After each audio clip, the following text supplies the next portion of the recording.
to deal him one blow after I cast this spell. Kennedy objected, saying, "One blow won't be enough. He has already received 10 blows and hasn't fallen." Ren confidently replied, "Don't worry, I'll take care of it." He cast a strengthening spell on Kennedy, and her body glowed with powerful energy. Kennedy then set off and hit the monster with her fist, completely destroying it and disappearing. Moments later, Tanya returned carrying Rona. Ren asked her what she thought of the spell, and she replied, "It's a strengthening spell I learned in my village." Kennedy was very happy, and everyone was overwhelmed with a sense of happiness. Rona finally opened her eyes and rushed to her sister, who hugged her crying with joy. Afterwards, Sora approached Ren and said, "I don't know how to thank you for what you've done. You're really a person like no other." Rona also thanked him, saying, "I don't know how I'm going to give you back this favor." Sora felt ashamed, and then they all started joking and laughing. In the end, Sora and Rona decided to leave the village, because they could not forgive those who abandoned them. The problem is that they never knew the way out, and they had never left the village before. Kennedy suggested that they join their team, and the girls liked the idea, and Ren agreed too. Rona asked Renaz to make a contract with them, and he agreed. But he didn't know how to do it with fairies, as he had never done it before. Tanya encouraged him, saying, "Try. You won't lose anything." Ren told her, "Okay," and then focused his energy fully, and suddenly he came up with a solution and managed to make a contract with them. Thus, Sora and Rona joined the team, and everyone was happy. Ren then took the gear and went to the champions team to hand it over to them. Arius was shocked, not believing that Ren had been able to bring the gear in just 2 days. He said to him, "It's impossible. The gear can't be real. It must be fake." But one of the girls on the team cast a spell to check, and discovered that it was really the real gear. Arius was then very angry, while Ren took his reward for the task and told them goodbye. But as he left, a team member stopped him and asked, "How about joining our team again?" Renaz was silent for a moment, but Arius burst out in anger and said, "How dare you invite him to join us?" The young man replied, "Have you seen how strong he is? He got the gear that the 4 of us couldn't find in a whole week." The rest of the team agreed to the idea, and the young man approached Ren again and asked him, "So, what do you think?" Ren didn't immediately respond, but he looked at the girls, found them reaching out to him and telling him, "Let's go." Ren regained consciousness, then said to them with a wry smile, "Back to you? This is only in your dreams." The young man tried to convince him, "If you stay with us, you will gain fame and money that no one can reach." But Ren replied firmly, "I don't need anything from you. I already have everything I need." The champions team were furious at his refusal, but Arius was the furious, still remembering Ren's blow. He murmured angrily, "I will never forgive him. I have to remove it from the face of the earth." The day ended on this scene,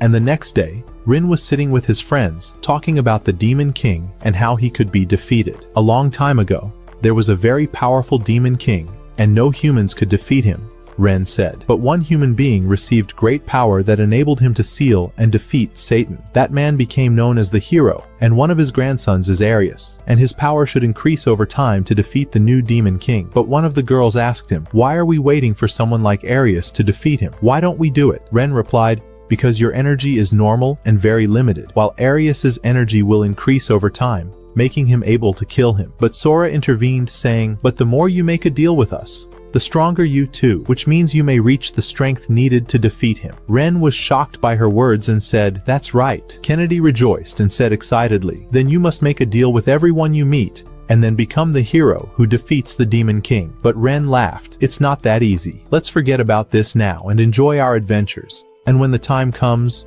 we'll see what we can do." Everyone agreed with him, and they were very happy. When they returned to the city, they fell asleep and woke up the next day to eat with Sora and Rona, who were very happy with the food. Then Ren said, "I made a lot of money from Arius and his followers, and it's time to spend it." Tanya suggested to him, "Why don't you buy a powerful weapon that will help you face your enemies?" Ren liked the idea and agreed, so he took the girls with him and went to the blacksmith to make him a weapon. But along the way, Sora and Rona seemed worried about humans, but gradually began to adapt. When they arrived at the blacksmith's shop, they noticed that he was sad because of his customers. Ren started looking for a suitable weapon, but felt something was abnormal. One of the customers entered the blacksmith and asked him for a strong sword, and the blacksmith gave him a regular sword, and then the customer left. Ren was angry and went to mourning, saying, "This sword is not good. You have better, so why did you give him this sword?" The blacksmith was surprised by Ren's intuition and was glad that someone finally noticed that the swords were not original. He began to tell them why, and said, "As a blacksmith, I consider the swords I make as my children, so I want to give them to those who really deserve them." Ren said to him, "Then why don't you give me one of those powerful weapons that I hidden? Looks amazing." Al-Haddad replied sadly, "At first, I would give my weapons to anyone who asked for them, but I found them throwing them in the streets and coming back to ask for others, without any appreciation of their true value." Ren was moved by his words and said, "So, can you make me a powerful weapon?" Al-Haddad agreed but said, "There is only one problem." Ren asked him, "What is it?" Al-Haddad replied, "I don't have the material to make weapons." Ren said, "And where can we find them? I have a mine that I inherited from my family, but I can't find anything in it anymore, and I suspect someone is stealing it," Al-Haddad said.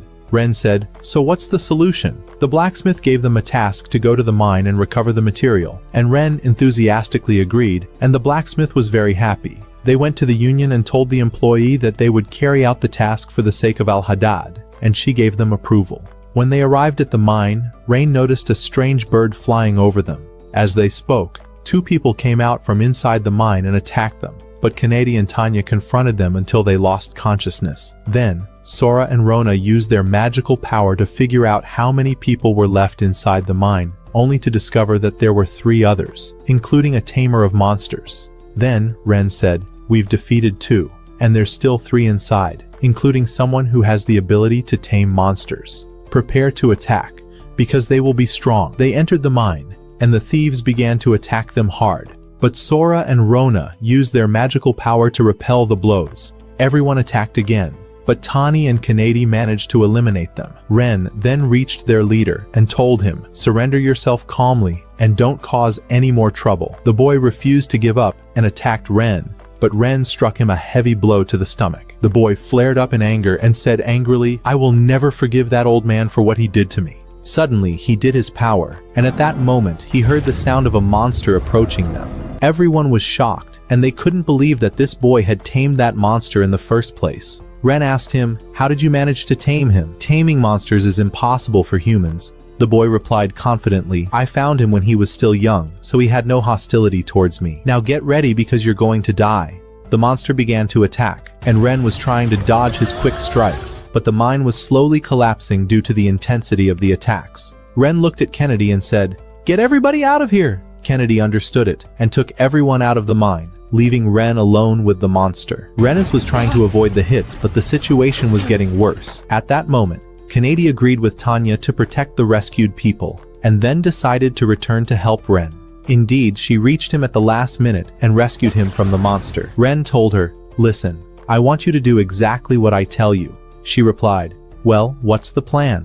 He told her, "The quickest way to defeat the beast now is to defeat its tamer first. Therefore, I will eliminate the beast, and you will make it cancel its orders." Kennedy agreed, and the two began attacking together. Ren became able to predict the monster's movements, so he began to skillfully dodge his attacks. At the same time, Kennedy grabbed the boy and pinned him in place. Ren told him, "Give up, you can't win." But the boy shouted angrily, "On my dead body!" and then ordered the beast to attack Ren more fiercely. Ren was in a difficult position, and the mine was collapsing more and more. While dodging the blows, he got an idea. Can I tame this monster myself? He knew it was impossible, but he had no other choice. He decided to risk everything for that step. Ren stood still, and the monster was about to kill him. Kennedy was terrified, but suddenly stopped the monster moving. Yes, Ren was able to tame him. The boy was shocked by what had happened, and said in amazement, "How did you do that? I am the most powerful monster tamer on Earth.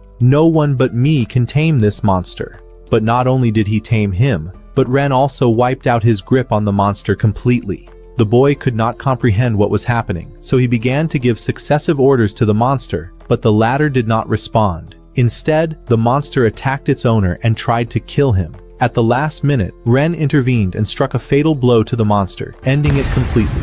Then he looked at the boy and said, "You caused the monster to be agitated because of your many orders, and that would have killed you." Then he added, "Now come with me quietly and tell me everything." They took him with them, and he began to tell them why he had done all this. It turned out that Haddad Antar had previously given him and his followers ordinary weapons, but they did not help him in any of his tasks. Realizing that he had been deceived, he decided not to let Antar work as a blacksmith again, and began stealing his mine in retaliation. Ren understood the situation, then went to Antar and told him everything. Antar felt remorse and said, "I made a mistake in what I did to him." Then he decided to make real weapons for everyone, and the first to get them was Ren. Ren told him the specifications he wanted, and things